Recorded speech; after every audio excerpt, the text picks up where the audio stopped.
तपाईँको परिचयबाटै सुरु गरौँ। नमस्कार, म राजु दाहाल, किसान कृषि उद्यमी। तर जुन अनुदान आउँछ, मल आउँछ, बिउ आउँछ, त्यो चाहिँ वास्तविक किसानले नपाइरहेको हामीले भेटेका छौँ। सरकारले अनुदान यति दिएको छ, त्योबाट चाहिँ काटेर पैसा म 5,000 भए पनि 10,000 पनि नेट बचाएर गोजीमा कसरी हालौँ भने चाहिँ यो किसानहरूको अलिकति फटाइ नै छ। पहिला त हामीले हिस्ट्री पल्टाएर हेर्ने भयो भने नेपालले पनि खाद्यान्न चाहिँ अरू देशलाई दिएको तथ्य छ हैन। हिजो पानी हुँदैन थियो, खोलाको पहिनीको भर हुन्थ्यो, अहिले चाहिँ मोटर बोरिङ राखियो हैन। तर अहिले नेपालमा पनि टेक्नोलोजीहरू आइसकेको छ, यसलाई निरन्तरता दिने हो भने चाहिँ अब नेपालले कृषिमा विकास गर्छ, फड्को मार्छ भन्ने छ। नेपालमा अवसर के छ? हामी त 2 बाली 3 बाली भन्दा हामी खेती नै गर्दैनौँ। कि धान लाउने, कि मकै लाउने, कि तोरी लाउने। कस्तो कुरा चाहिँ हामीले ट्राई गर्नुपर्छ नेपालमा पनि। बुधबारे त्यो बर्ने त्यो कोरिडोरमा त्यहाँ त त्यो नामै हात्ती सुँडे हो क्या, त्यो हात्तीको सुँड जत्रो धान फल्ने भएकोले गर्दा नेपालमा पहिला अब राजाको पालामा एउटा कन्सेप्ट ल्याएको थियो, पहाडमा चाहिँ बस्ने मान्छेहरू बस्ने,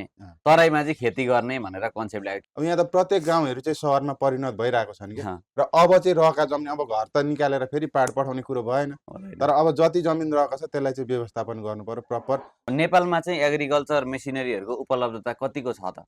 खोर्सानी रोप्यो, खोर्सानी बजारमा बिकेन, त्यसलाई सुकाएर पनि बेच्न सकिन्छ। सुकाइसकेपछि अहिलेका युवाहरू आफ्नो खेतबारी बाँझो छोडेर अथवा खेतबारी बेचेर विदेश जाने ट्रेन्ड छ नि त, अहिले ट्रेन्ड फलो भइरहेको छ। दैनिक 3,000 4,000 युवाहरू चाहिँ वैदेशिक रोजगारीमा गइरहेका छन्। तर सुपारी केही नहुने ठाउँमा सुपारी हुने ठाउँलाई सुपारी फलाउँदा भयो नि त। तर धान फल्ने खेतमा चाहिँ धानै फलाउनु पर्छ भन्ने